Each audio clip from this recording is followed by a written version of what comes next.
You have created a monster and it will destroy you. She's alive! Alive! I am Dracula.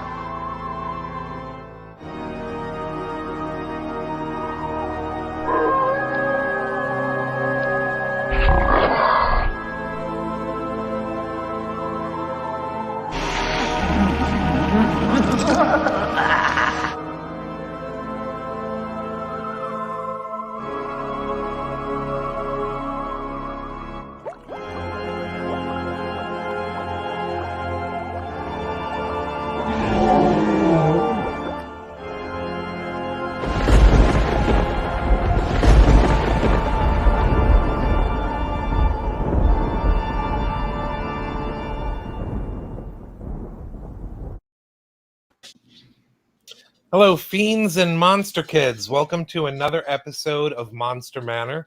Excuse the walking dogs in the manor. They kind of have run of the place. But thank you for joining us for another show. A quick reminder before we get into this great show that we have planned for you. Please help us out by checking us out on YouTube and Facebook as well, where you're watching us now.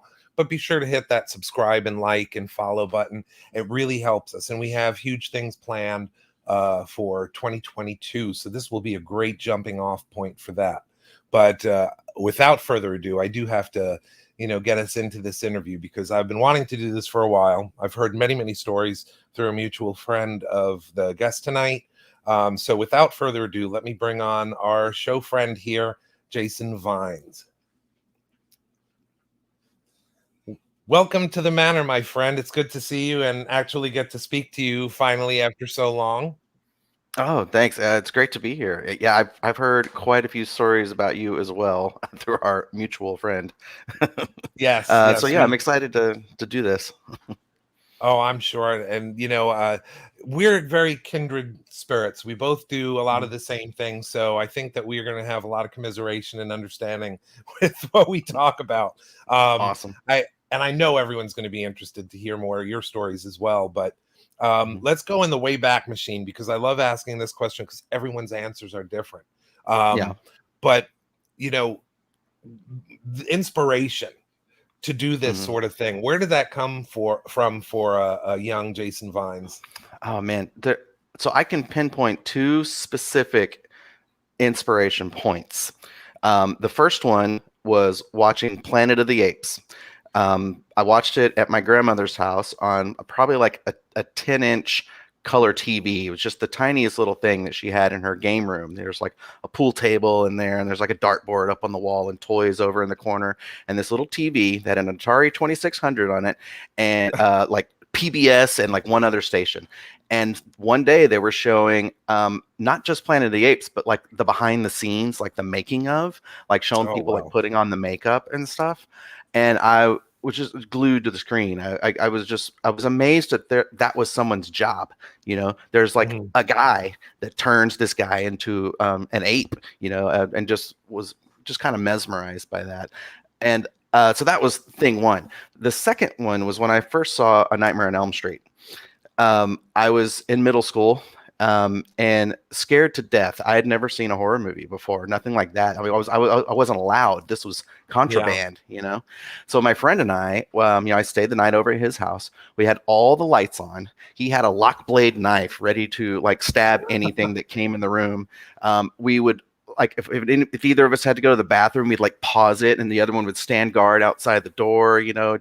I just terrified the whole night. And at that time, that was the scariest thing I'd ever seen. And I've been like chasing that dragon ever since. I loved horror movies. I love monsters, and I wanted to learn how to do monster makeups. And those were, the 2 points that really stick out in my mind that inspired me. Right.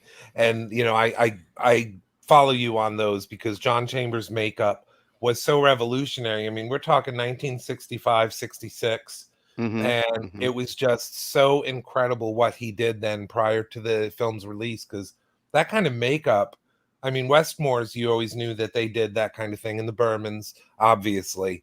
But when Chambers, revolutionized things and he made this stunning makeup, But I do remember the behind the scenes you were talking about. They were just phenomenal Oh videos yeah. and sparked a lot of imagination. They did, and a lot of the guys that came before me that are have been doing this now for generations in the business. That was kind of their entry point too, and the way they talk Mhm. about it, there was no internet back then. That was No. how they would study it. They would like try and freeze frame and like look at in the background on the shelf and see like the titles of books and the names of chemicals that were on there, and like it's just crazy to me to think that my heroes, the guys that are inspiration to me, that was how they had to their entry point, their gateway to learning how to do this stuff, because there's a ton to learn. I mean, it take a lifetime to learn all this stuff. Yeah, and you bring up a very good point that nowadays there is the internet and there is a Hmm. lot freer exchange of information. And like back when we were coming up, there was the Dick Smith course in the magazine. Hmm. You could always find some information there, but it's like for the most part there were very few avenues. I think I had a couple of books. One of them was actually by another special effects artist, Alan Ormsby. You remember Hmm. the monsters, famous monsters? There was a little booklet that showed how to do some kid-sized effects, melting man ham with an ice cream cone and all sorts of Right, weird right. stuff. But that one, and then of course, makeup for television and film. I think that was a Lee Bagan book, but that was about it. We didn't have a whole Yeah. lot of access to stuff. No, you really didn't. And like when I got started, as when I did stuff as a kid, I would just make things up. I mean, I knew I'd heard of liquid latex, and Mhm. they would sell it around Halloween time. We didn't have Spirit Halloween back then. We'd go to Walmart, and Walmart had liquid latex right next to a thing called a bottle of blood. So Yeah. and you'd get the little grease paint like pencils or whatever, like they're like little crayons with the gold foil on them, that whenever Yeah. the point wears down, it gets super scratchy on your face. Like that was the stuff that I started with, and I would start out by making myself a punk rocker, or like I'm a Yeah. burn victim, like just things like that were my earliest makeups. And it wasn't Yeah. until much later that I got really serious about it, and wanted to learn how to sculpt and how to make prosthetics on my own and things like that. It was just all stuff that I didn't even know this term back then, but I was just doing out of kit makeups Yeah. back in those days. I didn't even really have a kit. I remember the first makeup I ever remember getting put on me was I was 5 years old, and my mom entered me in a clown makeup contest, and she Mhm. sat me up on the sink in her bathroom, and used the grease paint pencils and stuff. And to set it, she took a tube sock and poured a bunch of baby powder in it, tied a knot, and it would pop it in front of my face. Yeah. So this cloud of baby powder is all over me. Yeah. And for a while, that's what I thought. Oh, well, that's just how you do it. You just pop a sock right in front of them. As a Yeah. professional, I've never seen anyone do that. No, no. I mean, we have nice brushes, but our makeup brushes are considerably more money than a sock with powder in it. It's That's like one true. of our brushes. It's like, wow, that's like 3 meals out. And they lack the pizzazz of that popping sock right Oh in front yeah, of your face. yeah. I remember something close to that because I remember like when you're a kid and you're bowling. You remember the little Rosen bag that Oh they yeah. used to have and you'd dry your hands with it. I remember using that at times over white glue to pick and peel and make look like burned blisters and stuff like that. Oh man, did you ever cover your whole hand in glue and then try to peel it off in one piece to have like just one whole Yes. sheet of hand? Yeah. That Uh, was that was like one of those challenges that we did back then because that was very hard to do. it You'd was. have to have a thick ass glove of glue on. Yeah. Parents saying, "Didn't I just buy you a thing of Elmer's?" Yes, but I needed it to pull off an entire hand. Yeah. So I got to ask you this now. Did Mhm. you ever get into trouble as a kid for doing an effect and going to school or something like that and practicing an effect? I don't remember getting in trouble for it. I do remember getting a, a, just a big reaction out of a burn makeup I did. I think it was maybe Mhm. in seventh or eighth grade, but I had burned like half my face. and people were just disgusted by it, which I took as a huge compliment. Yes, But they you they didn't want may. anything to do with me, didn't want to be around me, didn't want to sit next to me at lunch. Were just like, oh no, that's disgusting, get away from me, that kind of thing. So I thought it was a Yeah. huge win. But no, I didn't really get in trouble for it, man. I was I was way too afraid of being in more trouble when I got home to get in trouble at school. Yeah. Yeah. Yeah, because the way my parents used to punish me was to take away time doing art and stuff like that. And if I got too much in trouble, I didn't want to lose the ability to have to do that. So Right. we I were better the straighten up losers the though. boy, I right? love that though. We were the outcasts and the losers. Oh yeah, yeah. Well, and I didn't only became not a loser when I stopped caring about people thinking I was a loser, Yep. and then all of a sudden it was like, oh, he's been doing his own thing forever, and I don't know. Yeah. Sometimes it's kind of cool. Yeah. Yeah. It's funny though when the losers come back to be the famous people and the popular people and the cool people. I see that more often than not because honestly, you look at all the people in special effects and Hmm. movie making as a whole, because we look at things very differently. But Hmm. most of us that are in this industry, we're always on the fringe. We were always on the outside for the most part. Um, Hmm. so it does come back, and sometimes like my kids friends and stuff like that, they think that I'm cool now, and I'm like, really, when did I become cool? Yeah, I don't know um when did I cross that threshold? Because yeah, yeah, I'm cool with the young kids and the older people that's my demographic, and I'm okay with that. yeah, yeah. Yeah, But my message to the uncool kids is like, give it time, man. Keep doing your uncool thing. It's gonna turn around. Like yeah, it's gonna be cool someday. And it yeah, does, it does. keep marching to your own drum, man. Because that's you just gotta follow that impulse, that burning desire to create something or whatever it is that's inside you, or the weird fandom that you have. I mean, it's like follow that because that's where your joy is, and that's what's going to end up elevating you later on in life. Yeah, it certainly it gives us that boost, because let's face it, what we do isn't the six-figure income No, for most, no. and we have struggled a lot to have what we have in life. Hmm. But I mean, nothing is more rewarding. Oh man, one of the most amazing experiences that I've had is sitting in a theater watching a film that I worked on for the first time and hearing the audience just like revolt in horror. I mean, just like get the ew or or scream at an effect that or a gag that I had a hand in. It's so rewarding. It's just like makes me feel Yeah, like this is fucking cool, man. And yeah, I love that feeling, and I'll never get tired of it. It's great. yes. Well, I mean, since many of us have that long and winding road that brings us into where we are now, what are some of those twists and turns? Because you've always been in the creative field, the creative arts, Hmm. right? Hmm. So, what are some of those jobs that you've done that you've enjoyed leading up to this? Oh man, so before I did this, I mean, I've done several things. I was a waiter for a number of years. I and that's not very creative or anything, but it's it definitely helps you work on your people skills, which are very important in this business. Amen. Um, Yes. yeah, you have to be able to exude confidence even when the shit's hitting the fan. You know, Right. and that is and grace under pressure is another valuable skill. Um, so I did that for a number of years. I did web design for a number of years, which helped me out tremendously, just with design and color theory and just being creative and not being afraid to look at a blank screen or a blank face and just go for it. Right. You got to start somewhere.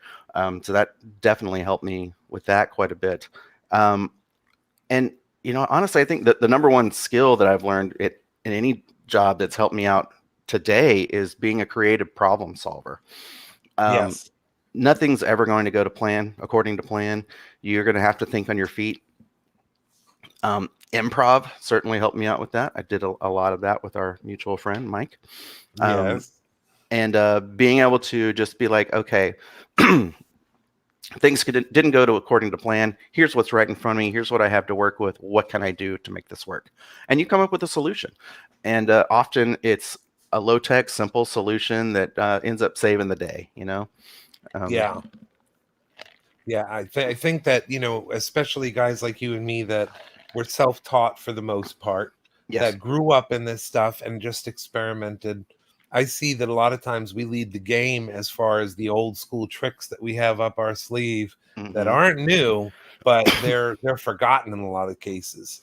Yeah, and I mean, I've definitely learned some just trial and error, hands on, and like and those are the best ones. I mean, uh, I can't tell you how many times I've solved a problem by going to Crafty, getting a Yeah. piece of bubble gum and chewing it up and using it to stop up a tube that was letting the blood go out the wrong way for a squib, Yeah. or grabbing a bag of Doritos and crunching them up and then putting latex on somebody's face and mashing it in there to make a zombie. I mean, Yeah. you just kind of get creative with whatever you have around you, and I mean, it's all fair game. If it looks good on camera, it was the right thing to do. That's Yeah. the end of the day. Yeah. Well, I heard that the improv was a great training ground too, and a Hmm. chance for you to perfect the design, because I was told about several posters that you designed Hmm. along the way. But then you were able to use some of your makeup skills or prop skills in improv as well. Yeah, definitely. We've done shows where I was able to, put some makeup on, and put on prosthetics. I've definitely made props for a lot of shows, a lot of, like a big giant gun for a Firefly musical we did once. I've made weapons for a show called Guilds of Steel, which I did with Mike, which was super fun. We did like costume bits for that too. It was like Hmm. basically improvised World of Warcraft. It was a lot of Yeah. fun. But yeah, and that was just me, just kind of plinking around in my kitchen table, and Mm. just making stuff for fun. At that time, I still didn't.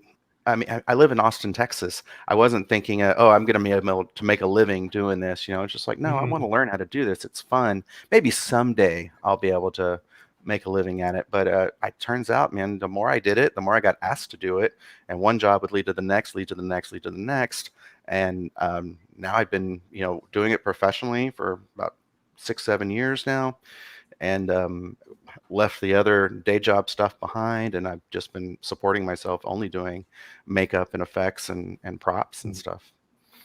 Yeah. Yeah. So do you still do the improv work? I haven't done it in a long time, and honestly, a lot of that's due to the job and then also COVID. Yeah. It's all kind of shut down. Yeah.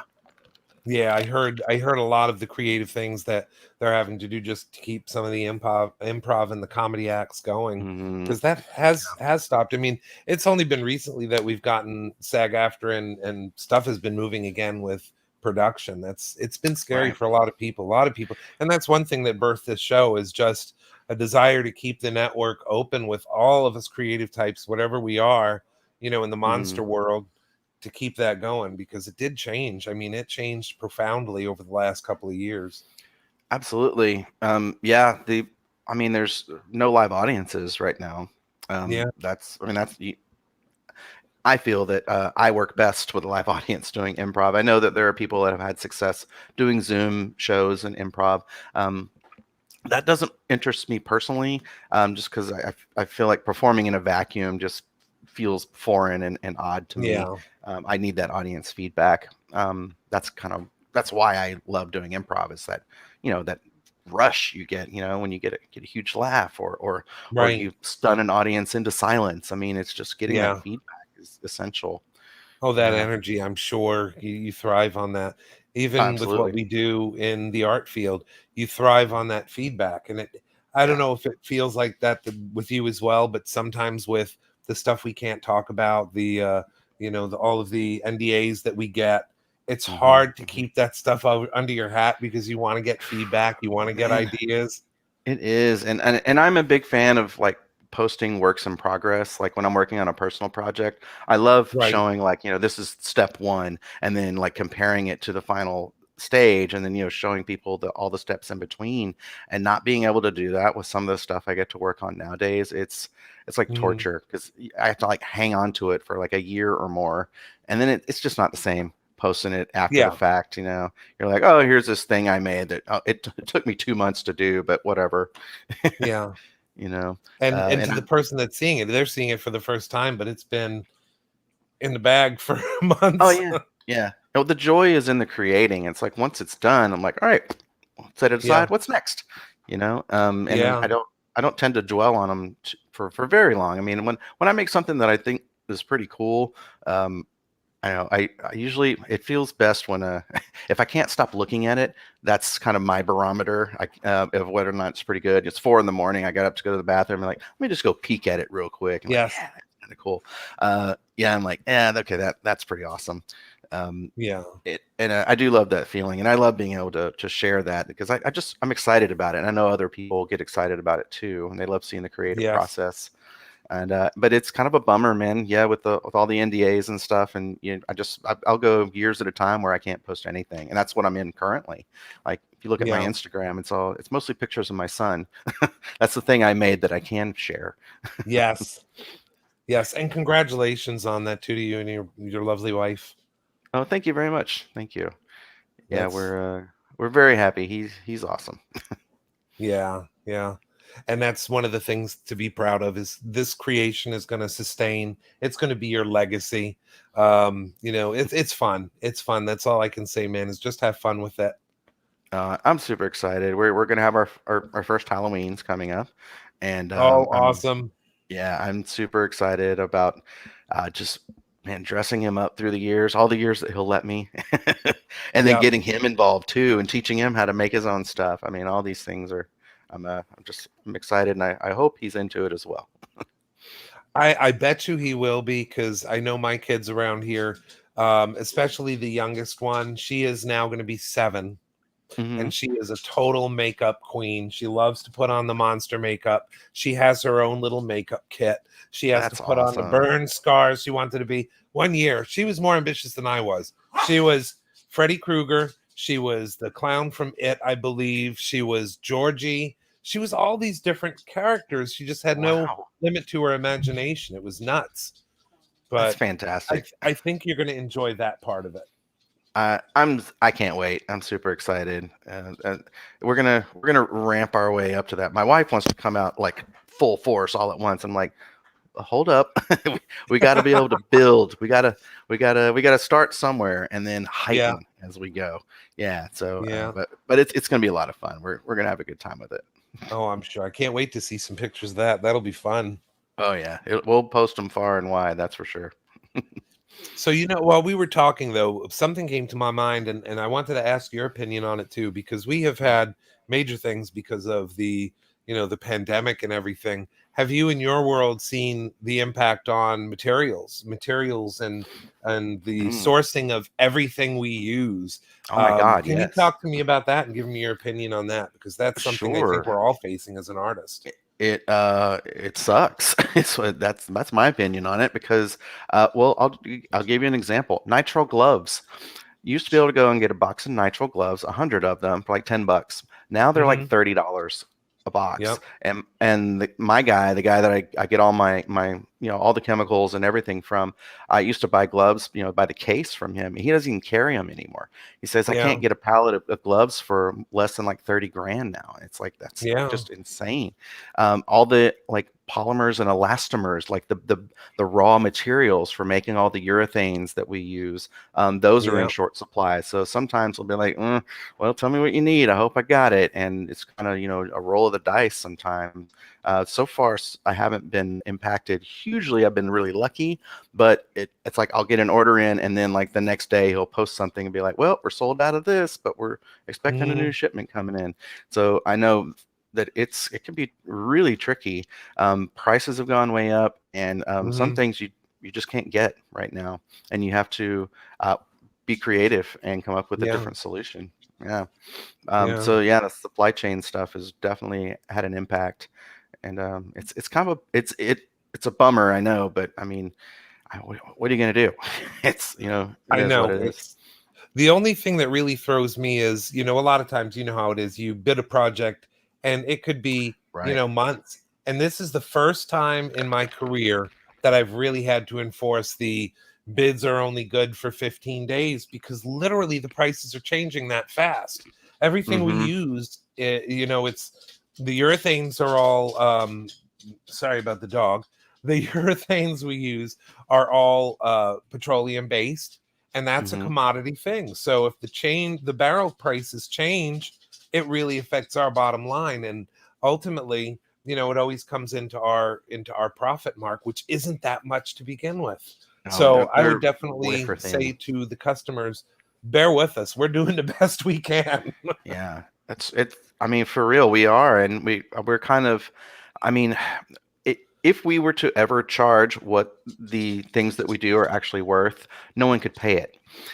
It's a lot of people like us tend to go way above and beyond all the Mhm. time with the labor and charging for materials is often like it's like, okay, I just don't want to be out of pocket, and I want a Yeah, little bit of money that I can use for some of the overhead that I have. yeah, It's like I'm not trying to break the bank over here because this is a cool project. I really want to work on it. And then if materials end up screwing you over and eat into any other little profit you have, it's like, okay, yeah, well, now I can't eat. I made a cool monster for you, but now I can't keep my lights on.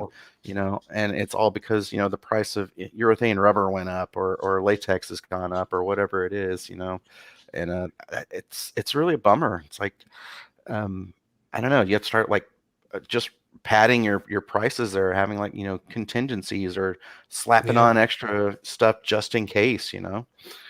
Yeah. But And it's so hard in this market because even under the best circumstances, people always argue about prices.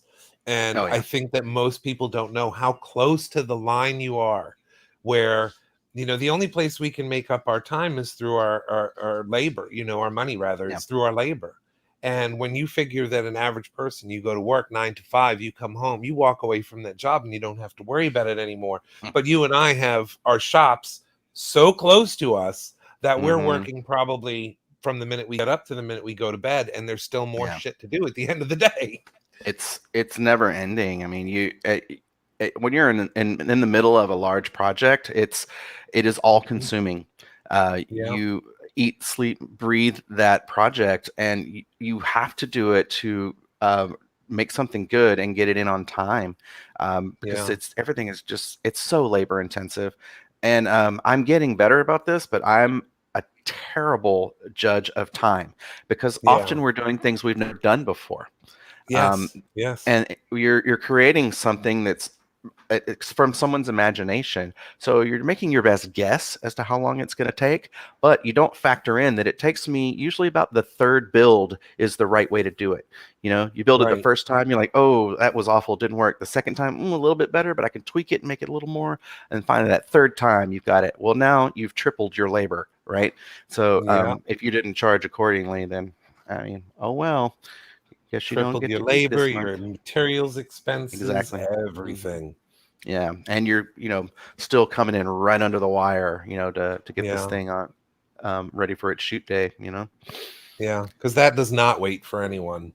No, it doesn't, and you don't want to be the one they're waiting on. No, no.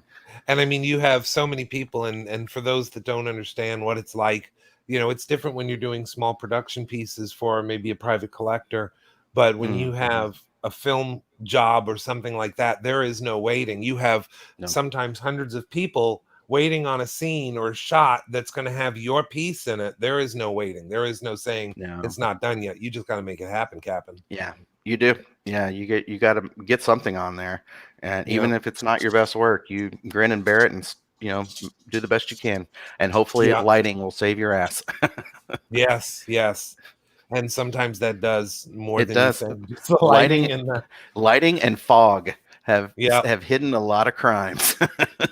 So yeah, I know that this is all that what we've talked about the last 5 minutes for those that are just joining is the dark side of the industry, the stuff that's hard to Hmm. deal with for artists especially. But Yes. let's talk about some fun stuff because we do have some Yeah. pictures here that we Okay. want to show. These are phenomenal pieces here. So we're just going to throw them up. And if you could just give us a little bit of word about what these are. Oh man, that's Chuffy, the 8 foot tall trash monster that I made in a tiny little section of a warehouse behind an improv theater. And that I was working on that the day I met my wife, actually. Oh, But yeah, I I would love that crawl up. piece.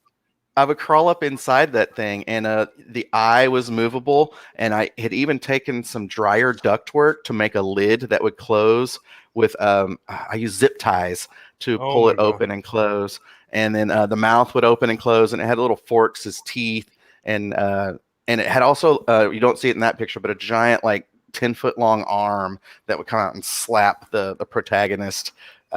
It was super super fun, heavy as hell. It Yeah. just covered in basically a Goodwill and a Now, lot of spray paint. yeah, I know the answer to this. So, because I heard from our mutual friend Mike. Um, Mhm. Tell us where these parts came from, because I know that there was like a call for junk. Yes. Well, I mean, I asked people on Facebook for some stuff, and maybe Mike remembers something I don't, because I remember going to Goodwills. I remember asking people to just bring stuff, and they would just bring me trash bags full of crap Yeah.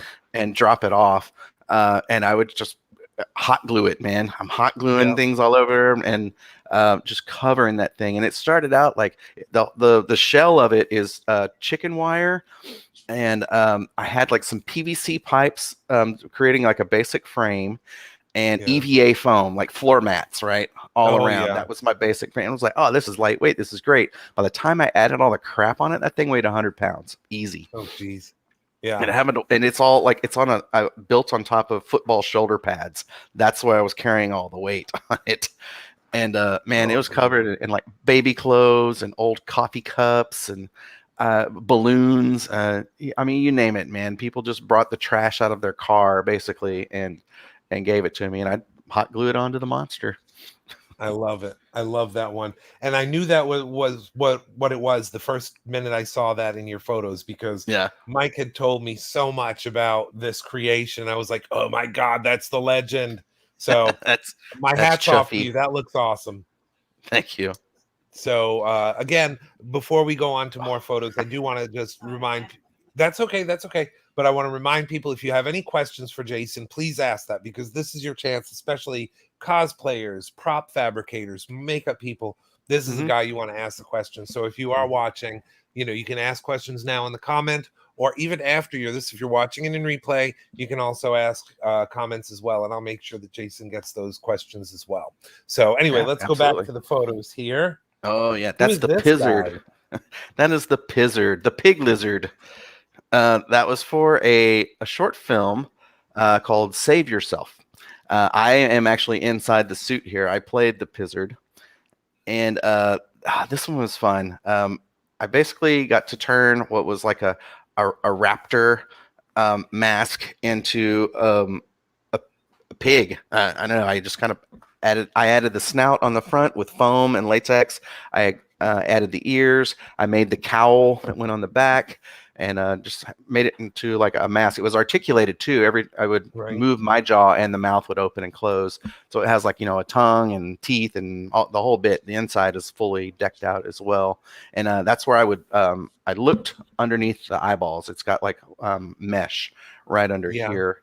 Um, hot as hell, just so hot, just big sweat box. The thing is just nasty. I still have the head, but it's still coated in ancient sweat, and it's Oh yeah. crusty feeling. But that one was a lot of fun to put together. That was a Yeah. labor of love for sure. That was definitely an instance of where the guy who asked me to do it, he paid me pretty well for what I was doing, but I went so far above and beyond that it just it quintupled the budget he actually had, and I paid out of my own Yeah. pocket. It's I don't care. I want to finish this thing. It has a Yeah. really cool tail that I made out of.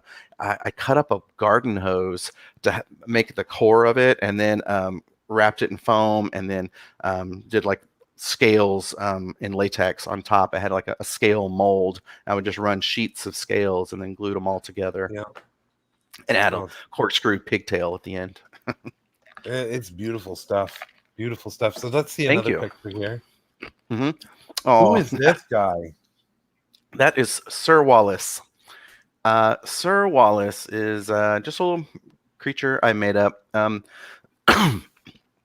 Every couple of years or so, and I don't know why I do this so infrequently, but I'll just get a wild hair where I just want to create some creature. Mhm. And I don't even remember what the goal was here. I started out with children's blocks, like the little letter blocks that'll have letters Yeah. and numbers on them. I, I got a bag of those from a friend of mine, and hot glued a couple to a base, and then just got some armature wire, drilled some holes in the things, slapped it in there, and threw together just a quick weird armature. And I wanted it to have an arched back. That's literally all I started with, blocks and an arched back, and then just start slapping clay on it, man. And that's what came out of it. Um, I I wanted to make something a little scary, but man, try as I might, I just can't. But the damn whimsy just comes in. it's Yeah. it's ingrained in me, and but I love him, man. He was one of my favorite creations. My sister ended up buying him from me, and still Oh, has wow. him in her house. Yeah. I made him before I discovered cosclay, a Oh, flexible yes. polymer clay. That stuff, I wish I'd had it because all the little spindly bits that come off of his legs and stuff, that's Right. just regular super sculpey. And if you so much as touch that thing, it snaps off. Yeah. But now they have like the flexible stuff, stays flexible after you bake it and everything. It's like, oh man, if only they had that back then. Yeah. But Yeah. That's worth a plug though, because I mean, cosplay has really changed the way that we can do sculptures too on a lot of cases like that, especially yes, the one-offs. yeah, I'm going to be working with that quite a bit coming up. I've got a little project in mind where it's going to require that. I want to make basically a creature that is posable after the fact, after I baked him, and Yeah. cosplay is the way to go. So Yeah. I'm gonna make Yeah. that happen, and eventually leading to I want to do some stop motion type stuff, and I think that might lend itself towards that as well. Yeah. So that could be kind of cool and time Oh, I consuming, in all my can't copious wait to free time. see what happens. Yeah. Oh, yeah. I mean, the stop motion is an insane amount of time, but my I God, it's know. so rewarding. It looks so gorgeous. I love it. Yeah. So let's see something else here, producer lady. What do we have? Oh, Oh, nice. this guy. That's Nelly. This is a very early sculpture of mine. Probably like maybe the third or fourth thing that I made. I had a broken halogen light bulb, and I'd been watching tutorials on the Stan Winston School website, and there was Yeah. one by Don Lanning, who's one of my favorite Oh, yeah. sculptors. And Don was just incorporating everyday objects, just found objects into his sculpts, and he had gone to Home Depot and took a sample of clay and had them color match the clay with some paint, and he would put the Mhm. things in and just paint them the same color as clay. I was like, that's freaking genius. So like the little reticle that's around the eye, that's just random plastic bits that I had laying out. I think one came off of Yeah. like an orange juice container, and the other like a couple of That's little beautiful. beads that I had. But man, I love letting the clay tell me where to go. Like Yeah. starting, I don't have any. I'm not working from someone else's plans or someone's a description or concept art or anything. I just start putting clay together and just kind of follow your nose. Oh, that looks cool, and just kind of see where it ends up. And that's Yeah. how Nelly came about. Yeah, that kind of art jamming and just having fun and making Mhm. things, because I do believe as an artist you have to go back to sometimes those personal projects just to recharge a little bit. Mhm. I mean, You artists are do. different than any other breed because we don't need to leave our job to recharge and relax. A lot of times it's just that we got to do something that brings us personal joy, Yeah, you know? it's important, I think, to do something that doesn't have to go through committee Mhm. and get approval. You are the only one that you have to please, and you can decide when it's done. You can decide how done it needs to be, how rough it is, how finished it is, Yeah. whatever. Yeah, no rules. It doesn't have to make any sense. You're just doing it for the simple joy of creating. And Right. I think it's very important to do that because, especially if you're in the business and a professional, it's real easy to get bogged down and jaded, and um, and just kind of disgruntled, like, oh, another freaking zombie. God, how many of Yeah. these do I have to make? It's like, well, that's all right, man. We'll go make something happy and silly and fun that you actually enjoy, Yeah. and then you can come back fresh to all that stuff. So I think it's important to do those things. I should do them more often myself. Yeah. Just And make I time think for we're probably the worst about that is just not taking the break to do it. something like that and recharge, because I always find that you take a few minutes or even, a few hours to finish something. Hmm. You go back to your project and you have recharged, and you are able to approach it with a whole new energy, which is awesome. I mean, that Exactly. shows. Yeah, and the finishing something is very important. Like doing something simple that you can, finish in a day is great, or finish just in a few hours even. I sometimes will just turn to coloring books for that, like adult coloring Yeah. books. Oh I have yeah. one that's like Lord of the Rings, it's got some cool monsters in it, and I'll just do one that I just like go nuts, make it badass, and then and it's just like, that's finished. Put it aside. Now I can focus on this other thing. It's a Yeah. palate cleanser, but it's Yeah. You important. almost. It Yeah, gets your because I mean, brain like in that ultimately. zone. Yeah, yeah. I mean, sometimes our projects, especially the professional ones, they can go on for, for months. I Hmm. worked on one that was actually a year and a half that we were working on it pretty much nonstop. And Yeah. you needed to take breaks just to finish something, to convince yourself, okay, I'm capable of finishing something. Oh yeah, because you'll get lost in the details and Yeah, forget what was fun about it in the first place, why you decided to take it on, because and you'd be yeah, like, I never want to see this thing again. I mean, it's like it can get really monotonous sometimes and frustrating, especially if it's hard and you hit a snag somewhere and yeah, it's just slog to get through. But man, having yeah, like a small victory in there is it can really boost your spirits and like give you what you need to like push through and get to the finish line on it. It's really important to exactly. take those breaks whenever you can. Yeah. I think you are going to find one thing great about having a kid, Hmm. and we use this as an excuse sometimes, is the school projects. You Oh can yeah. really have fun with your kids with school projects, whether it's like, or Boy Scouts, Knights Hmm. costumes or making a volcano, stuff like that. And it opens up that world of creativity. You are going to have so much fun with that.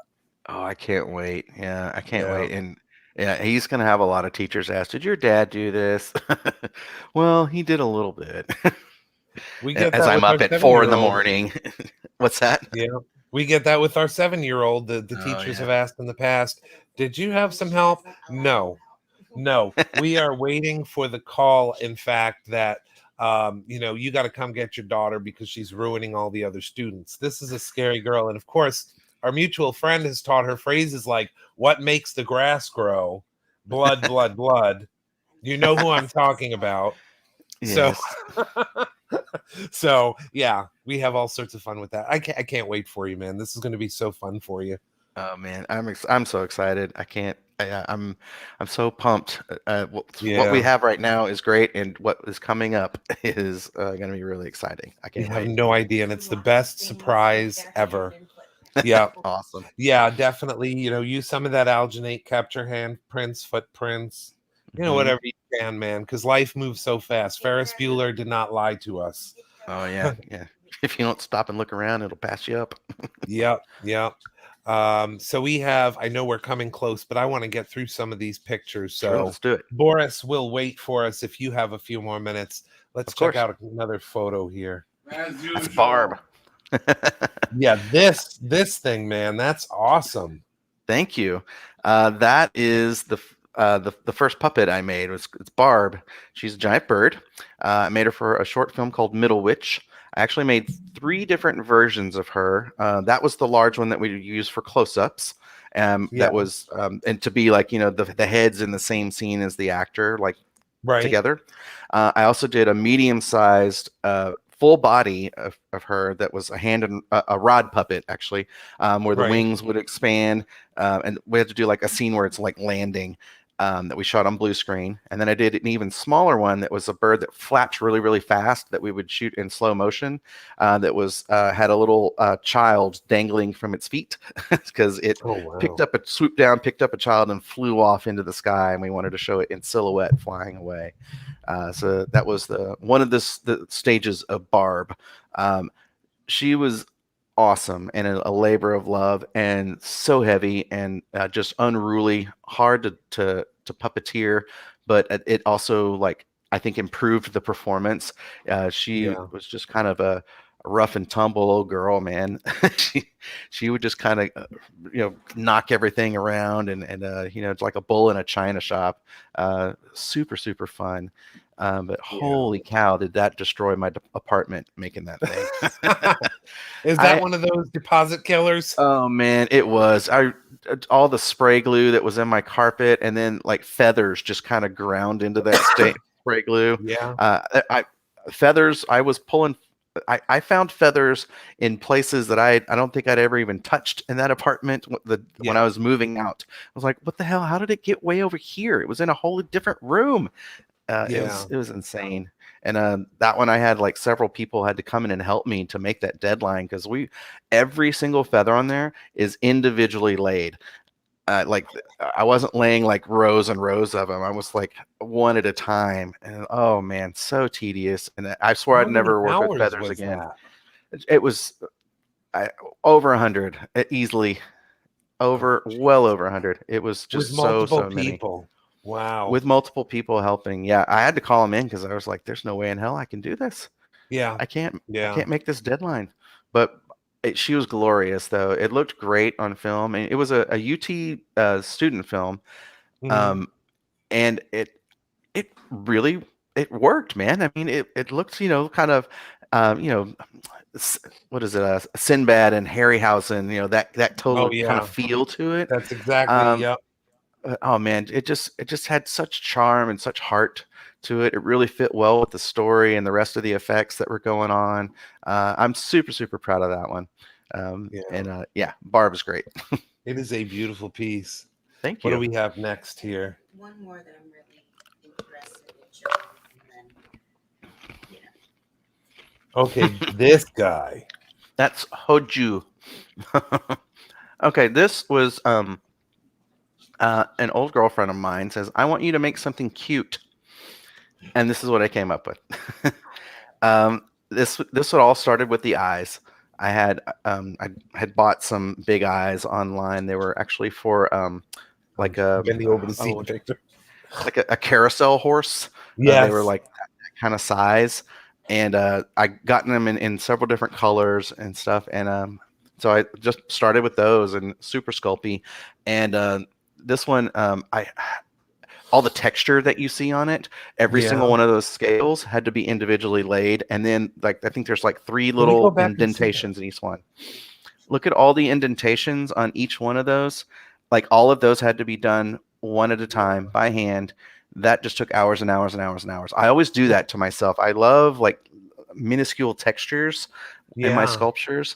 And I put it in all of them. I just do, and that's what ends up taking forever. But that's what this guy ended up being. I love creating whimsical fantasy creatures. Yeah. Well, how tall was he? How tall did you say? Oh, he was probably about the size of a chicken without its head. Oh boy. Yeah. About the size of biggish.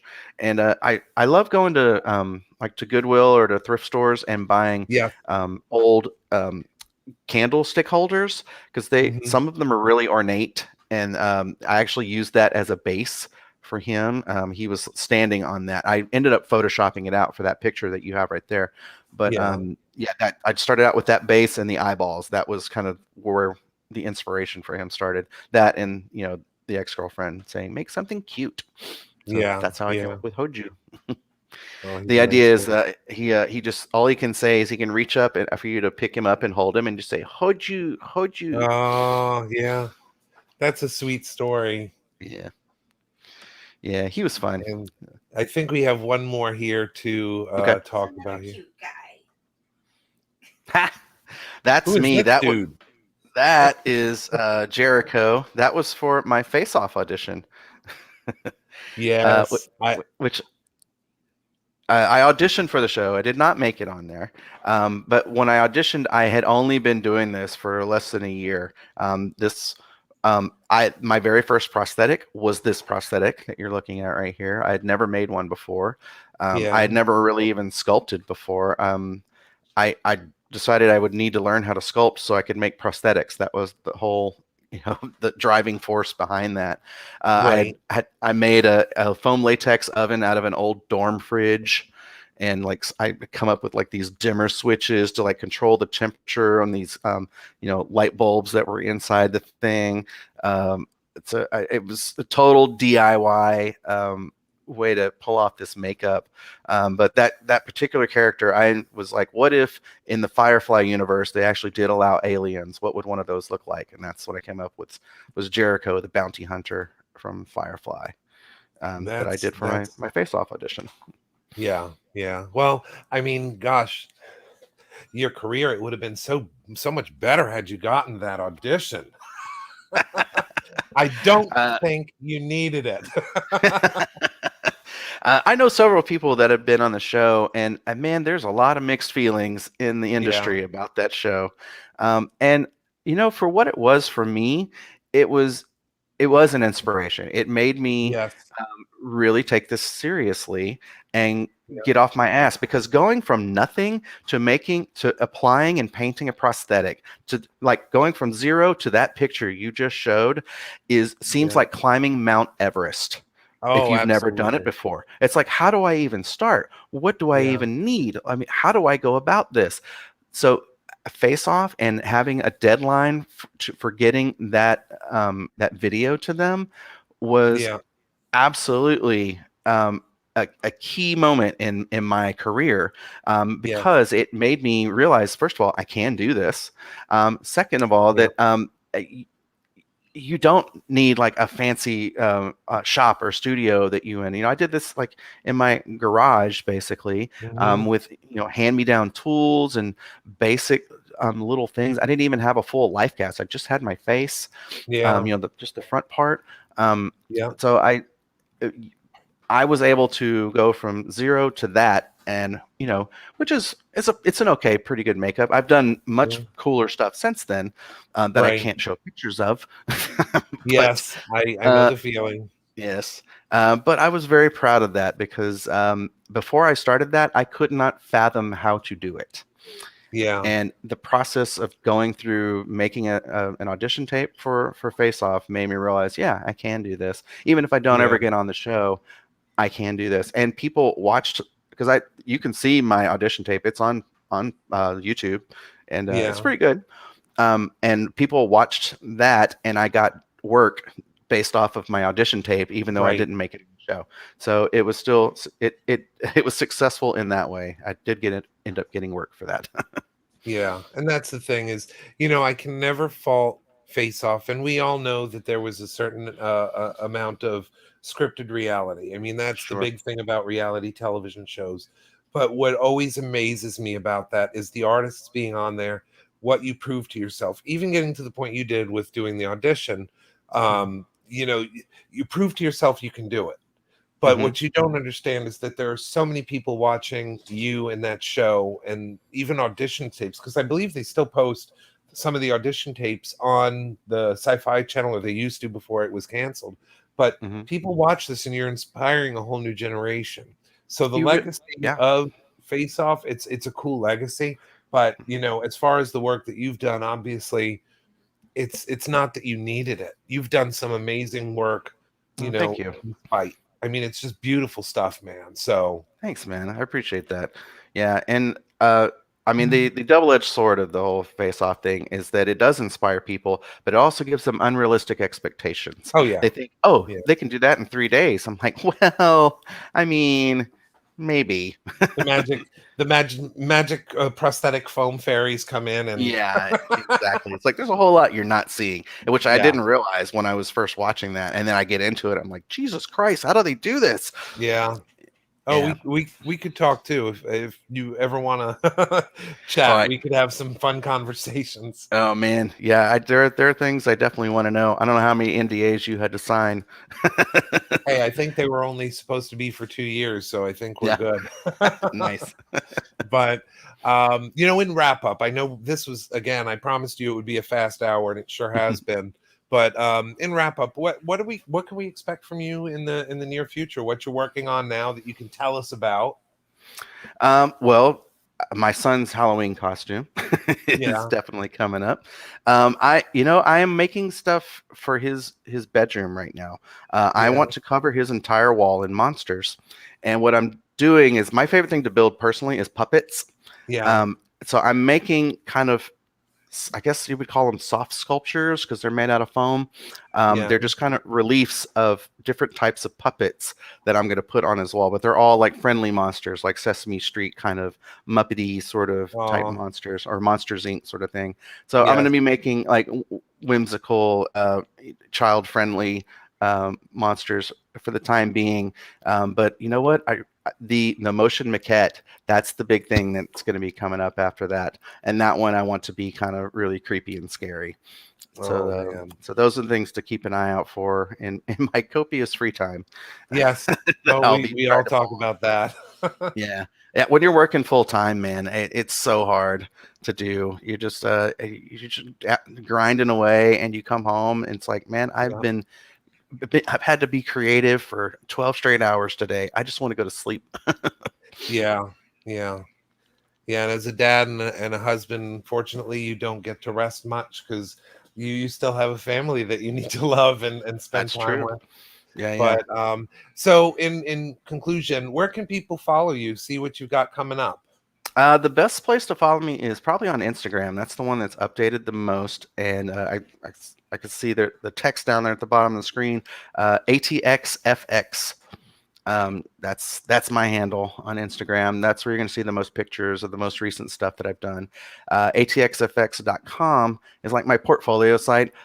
Not Mhm. often updated, but I do have all the pictures that you've seen today, plus several more things that I've worked on in the past up there as well. Those are Oh, the two very best cool. places.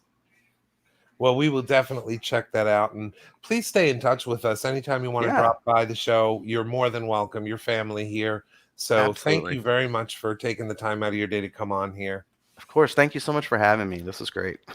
All righty, man. Well, hang on where you are. We're gonna do our next segment, which is the wonderful Boris segment. Nice. I can't wait to see what he has in store for us today. He's breaking shit already. I mean, we'll be back. But anyway, thank you for hanging with us today, Jason. And without further ado, our Boris segment.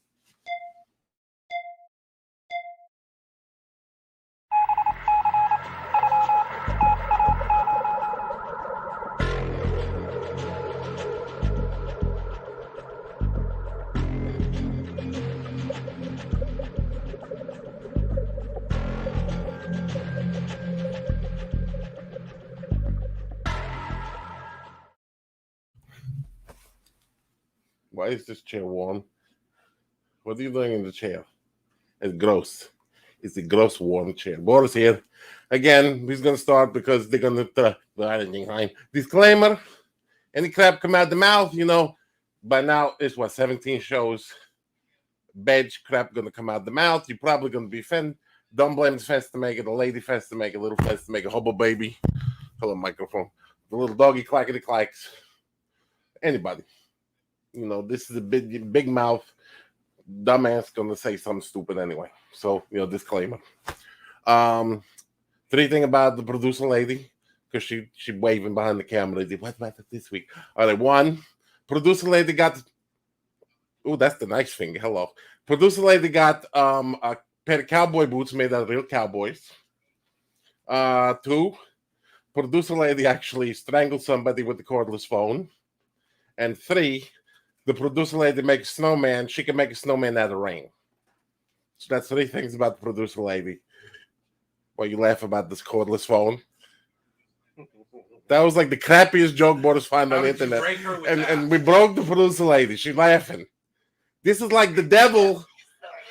She's making snort now. This is good. This is first 17 shows. We finally broke the producer lady. She's making snort and snivel. That's great. And then after she gave Boris a finger. So that's remember that. This is the show where producer lady finally got the comeuppance. Now she's writing something. And this is a warm. Oh, by the way, Fencer Maker. Follow Boris where? Don't follow Boris. Where can they follow you? Where can they Oh, okay, so we're done. Okay, we're done. We talked to the other guy, the little hatty man, Gimli, the special effects artist. Thank you, Gimli, for Lord of the Rings. Come on, Fence to make a show. And by the way, what would you buy? Everybody buys the set. Preemptive what? Right? information Well, about where you okay. are on the internet. Well, now you got the accent too. You catch that? No, It's I like got, COVID. Like the laryngitis or something. Laryngitis? You Yeah. cheating on the Fence to make it with laryngitis? Yeah, no, but that You know, other that may Larry be- guy, he's been doing this stuff. That may be good though. She lose a voice, you get the nice quiet week. Put him Still chin. have There this we go. thing. No matter how quiet my voice is, I can use it and I can be louder. That's fine. Borders don't live here, so you can be loud you want. And be careful, you might be able to hear me all the way at, the master's place. Maybe. It's true. Anyway, Borders been trying to make this joke about we bought the same glasses. Is it like every special effects artist got the same glasses? You, Alan Ostrander, this guy. Part of the club membership. You get here's some gaff quadrant glasses. So all right, they want to know where you follow Borders. Borders on the Slasher app. He don't really use that anyway, but he like it. He's on where the heck is he? Oh, Facebook. He's Boris, the Boris Vigansky, spelled like it sound. Me on Monster Manor page sometime. He's also probably trolling OCD. Hello, Steve Trish. How Daytona, but they're not really in Daytona. They're in like the land. Listen to the land or whatever like that. This is nice. Boris also on He said, hola. Boris also on mugshots.com. Find out what stores in Ocala he been kicked out of. And coming soon when Boris Spooky Time show come out is OnlyFans in the style of the old mall glamour shots, with the Vaseline. It's gonna be very blurry, but you're gonna see like a feather boa. And the Boris gonna have that vapid, middle-aged housewife look when he on these pictures, just like the ladies for the husbands for the 35th wedding anniversary. The boudoir. But tonight, Boris got something stuck in the craw because Boris out shopping with the master and found Christmas crap. But it's Halloween. It's not even Halloween. It's not even October. And fat bastard Santa Claus shoves his damn nose or gut in the stores. All right, listen, Santa, you keep your fat ass out until after October 31st. Thanksgiving. Thank you. What do you got? Thanksgiving pilgrims. Wow. Gluttony. And then saying, and that's another thing. It's like America, yay, we're thankful for what we got. Then after dinner, you go stab somebody for PlayStation 6. What the heck? It's like, I'm thankful for the family. Now get the hell out. I got to go stab somebody for a television. Or I got to buy, the Star Wars figure or something. But, Santa Claus getting annoying. Because he's going to show up early and early every year. Now, like Borders know, Hobby Lobby, yeah, you do crafts, you got to start now. Everything, the glue set. But you in Walmart, Santa Claus, screw you. Okay? This is the now time for getting rid of the school supplies that nobody bought. Buying overpriced candy to give the kids and seeing how far they shrunk the little fun size. Screw you, Hershey bar. Flat damn credit card fun size bars. And then, and then overpriced Halloween costumes. And that's what, watch Fence to make buy the makeup for the next Boris makeup at the makeup aisle at the Walmarts, but Santa Claus show up. Okay, it's Walgreens, pardon me. But it's Santa Claus. You see that hidden in the back by the bird seed, and they take out the leaf blowers and crap. They got Santa Claus coming, and Boris gonna find that some. You know what? Ain't gonna go up to the North Pole and gonna choke him out with the cordless phone, like the producer lady. Because listen, stay the heck away. December 25th, yours, fat man. I hear from on this movie that Santa Claus is allowed to be on vacation until Thanksgiving or something like that, and then he has to go back to the bowl. There was a movie that said that. But if he's still on vacation, you could always look him up and find him and take him to Dr. Peggy's to see the alligators. But there's another movie where Santa Claus come down the chimney with a hatchet. then they show the kids that one and see how popular Christmas is going to be, okay? But, oh, by the way, we got to say hi Dr. Peggy's Pet. It opened up again. They found the 3 tourists actually hiding in the cave. Apocalypse the gay that just kind of, he was saving them. Crazy Julio's House of Muck is still there. We don't know where the muck does, but it's there. He's got a lot of muck. Murray's House of Shovels. We can dig it. Murray's been like quiet. I think he's expanding. Boris thinks he's gonna buy like a backhoe or something. That's gonna be really exciting. But again, Christmas crap, stay away. Okay, this is time for crappy. You okay? Put this like kicking sets. This is time for the CD. Remember Boris last time talking about the compilation CD where you get the Ghostbusters and it doesn't even sound like Ray Parker Jr. This is the time for that. You pay $9 and you get like Ray Parker, and Ray Parker's REE Parker, PARCER, and they're gonna sing the Ghostbusters as off key. And then you got the one guy, the sound like the Boris Karloff with the Monster Mash, and he get the damn lyrics wrong. Boris heard that on the CD once, and they make the Monster Mash. The Monster Mash, it was a graveyard stash. Stash, no smash, you stupid. You can't even sing right. All right, so this is the time for crappy Halloween crap, not Christmas crap. So you want to see Santa Claus, we're going to throw down. And it's going to be fun. From, the Nightmare Before Christmas, you don't bring. That's right. Then you know what? I'll be honest. That Nightmare Before Christmas is Halloween. Sneaking in the Christmas show you what to get. You come up and the Jack come and say, how you like it when Halloween show up on Christmas and give everybody 7 foot for presents. Yeah, and the manger got the zombies in it instead of the shepherds.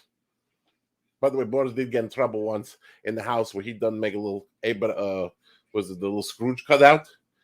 He printed out the little Ebenezer Scrooge with an eviction notice and taped it to somebody's manger, and he wasn't allowed back in the house. So that's Christmas. Boys don't like Christmas. Pooey. That's the Christmas on the pooey list. And you know what? Why is it Abraham Lincoln? It's not Abraham. Ebenezer Scrooge. Boris got the Lincoln complex or something.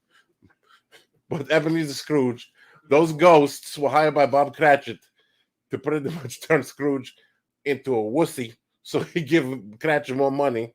Because Scrooge didn't tell Cratchit to have like 15 kids either. Bob Cratchit you'd make rabbits because they're poor. And then you got the broken one, and then that's Scrooge's fault. But then they get the guy dressed up like Grim Reaper, go, oh, you're going to die. And Scrooge's like, oh, I don't want to die. He's like, you're going to die anyway. Might as well die rich.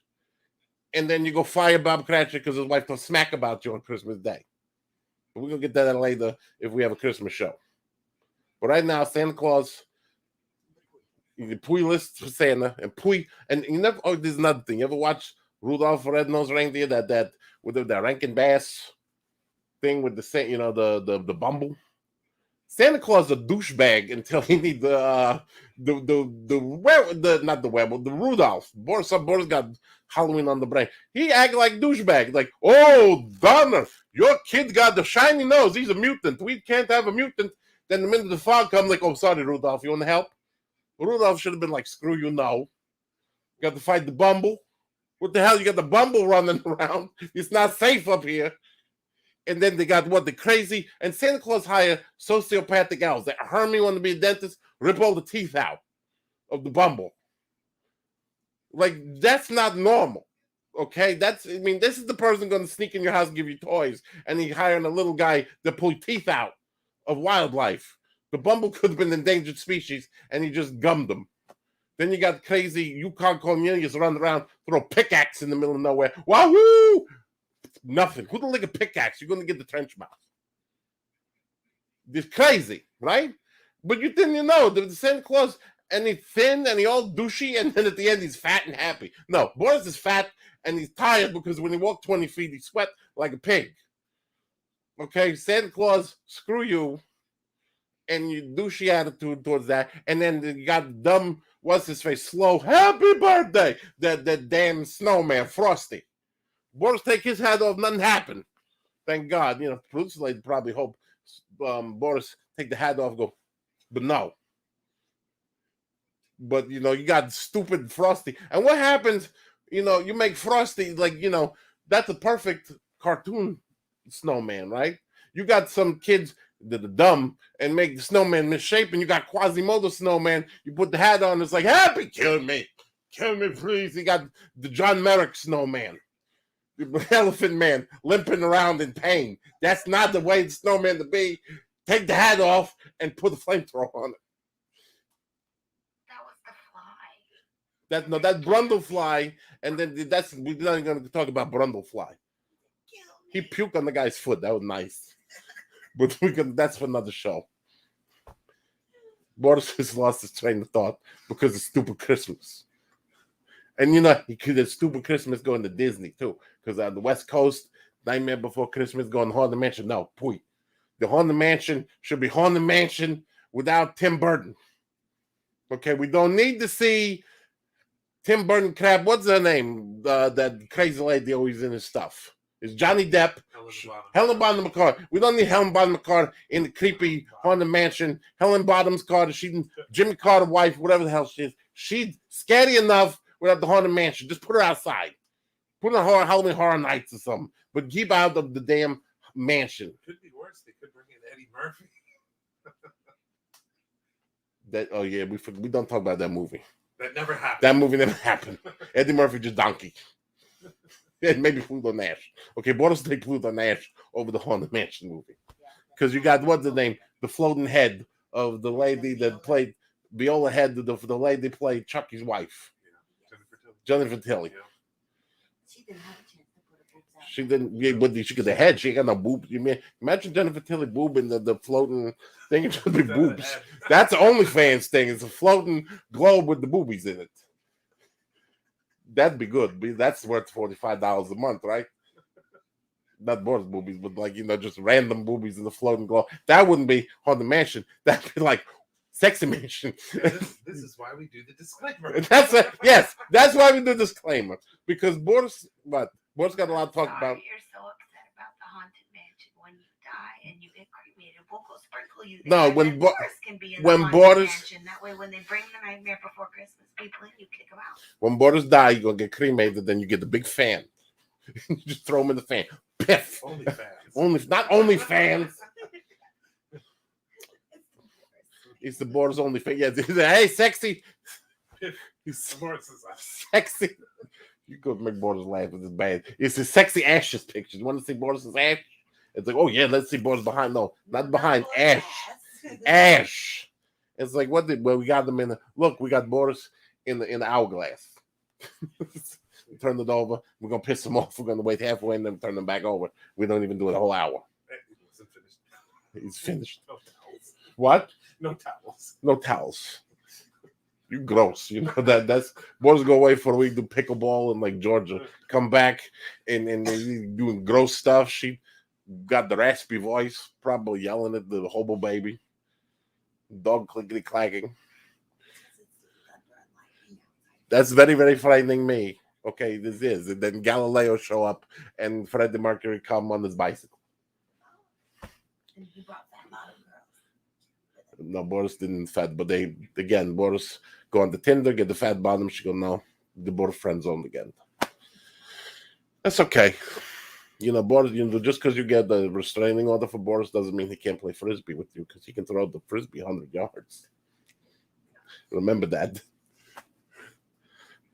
And it just, what do you call stalking? What is called research? But, we go back to Santa Claus. Puya Santa Claus. Puya Mrs. Claus, because she enabler.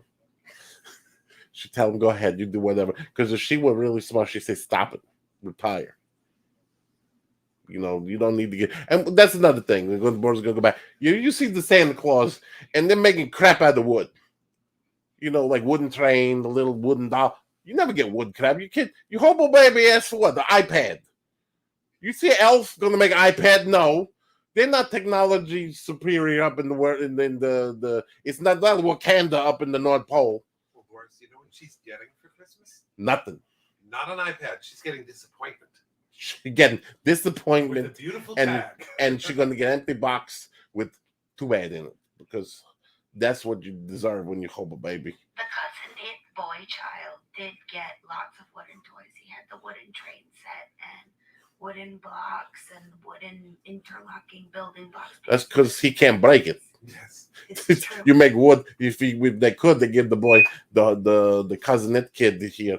You give him cement because at least he can't break it. Is that the boy? You know what your son like? A Marine, the United States Marine. Because you leave the boy in the thing with the a ball bearing the size of a bowling ball and come back in the locker room, he's either going to lose it or break it. Or try to eat As it. long as he doesn't get it pregnant. That yes, well, he probably not. He's not up that stage yet. You look at it; they're just going to be friends. Talking about cement, I had a very interesting conversation with the hobo baby in the car on Friday about cement and asphalt and the difference between the two. Okay. She may be plotting. Well, you know, cement is good for shoes, asphalt is like pavement. One lay down, one make blah blah. But still, go back to Santa Claus. Why the hell he make wood? You ever go to you sit on the line with Santa Claus? How many kids? I want blocks. No, they want Lego. The Swedish blocks that you step on like landmines. They want the PlayStation 11.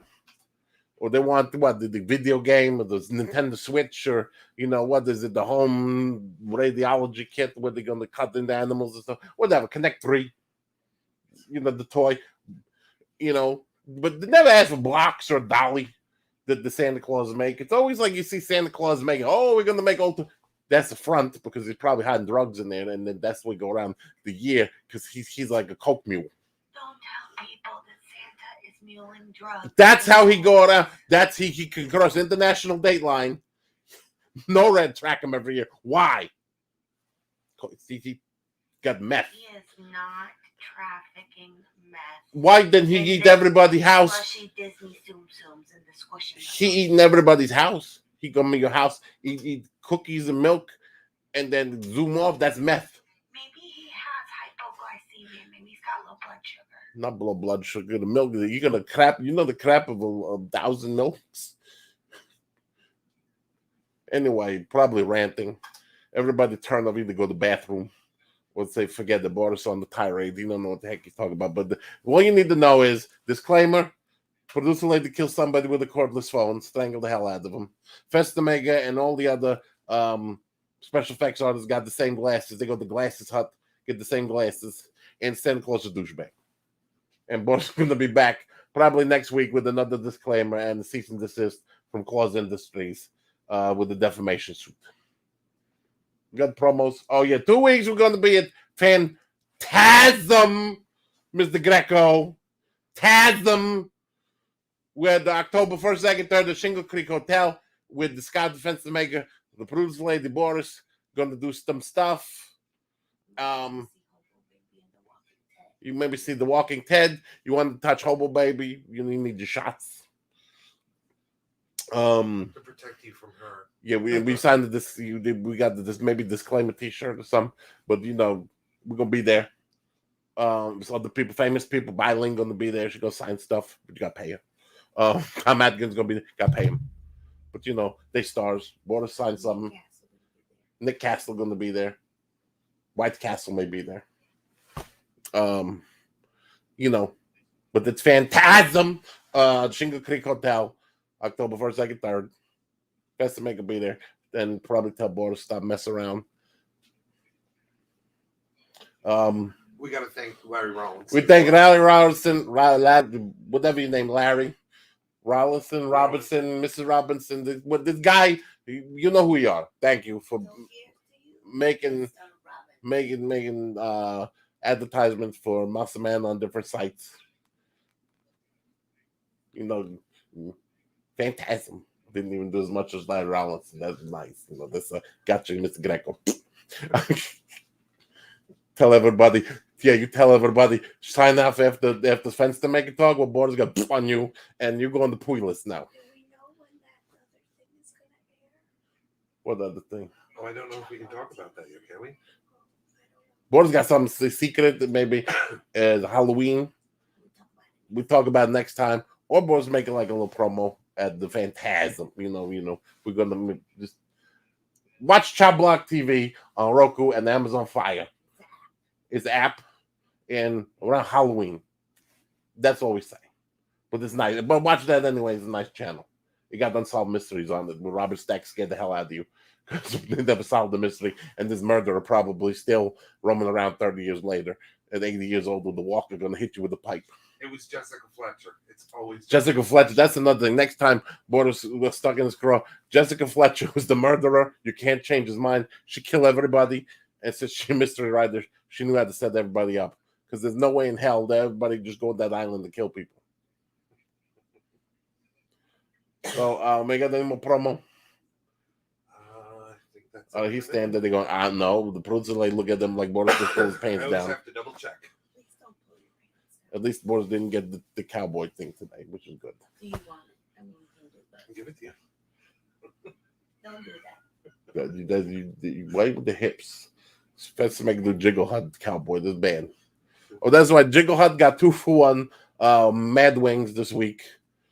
And it's Alzheimer's dating, so it's going to be really fun. You have a table you're going to go to, and then when you come back to the table, you know everybody forget that you've been there, so it's going to be really nice.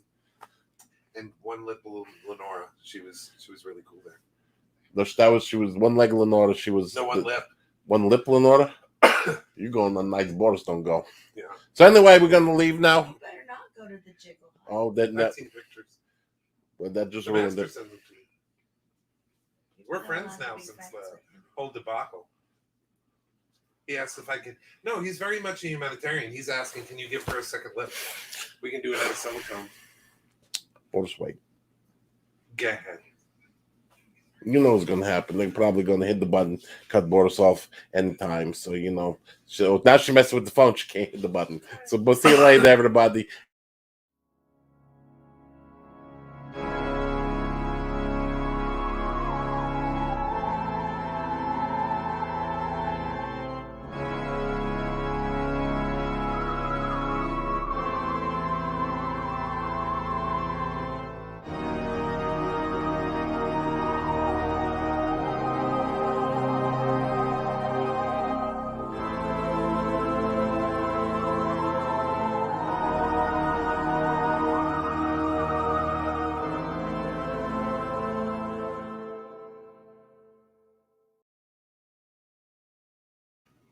It's not just Santa Claus. That Easter Bunny is son of a bitch, too. And Hey, Monster Kids. Thanks for hanging out for another episode of Monster Manor.